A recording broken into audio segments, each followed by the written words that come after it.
What is it that Satan always targets? Now, for a moment, turn back to almost the end of your Bible, 1 John chapter 2. 1 John chapter 2, so go to Revelation, the last one, and back up about 6 pages. 1 John chapter 2.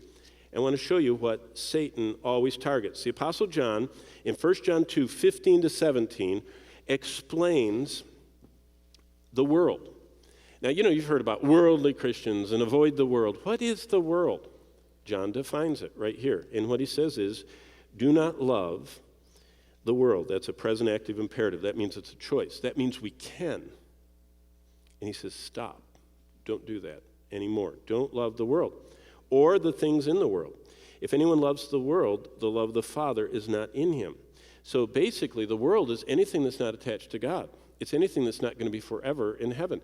And we are not to love things that are already doomed to destruction.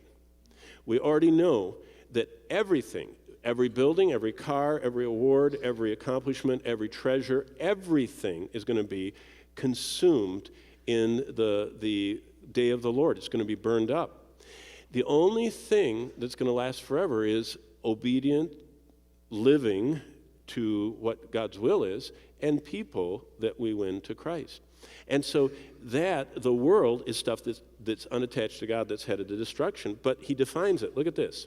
In fact, he gives us the center part of the verse. He says, the world is made up of the lust, and by the way, that is an interesting word, epithumia. Now, it doesn't have a dash in it. I'm just doing that for you. Epi is a preposition, upon, and so it's upon thumas. And thumas, is the word for passion or great desire. But when you put a preposition on the front end of it, it's an amplifier. So what it means is passion, longing, desire amplified. And by the way, it can be used positively.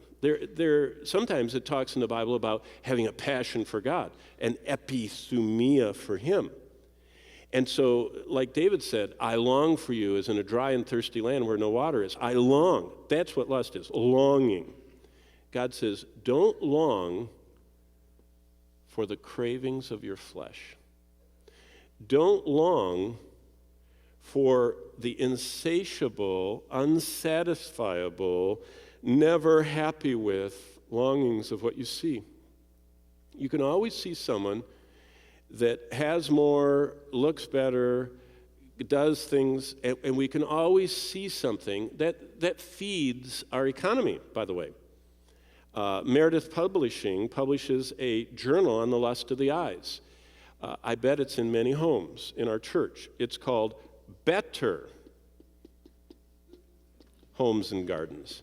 And what it's filled with pictures of is a better counter than you have at home, and a better kitchen, and better appliances, and better textures, and better colors, and better tones, and better everything. I mean, I love it now that at the end they'll tell you the price of all these things, and a website where you can order it. But the idea is, my eyes want my home and my garden and my life and my car and my body and my skin and my everything to be better than yours.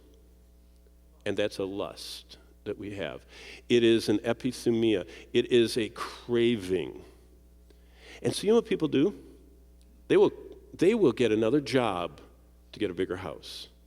They will work 2 jobs. They will ask their wife to work. They will do anything to get that better home or that better car or that better whatever.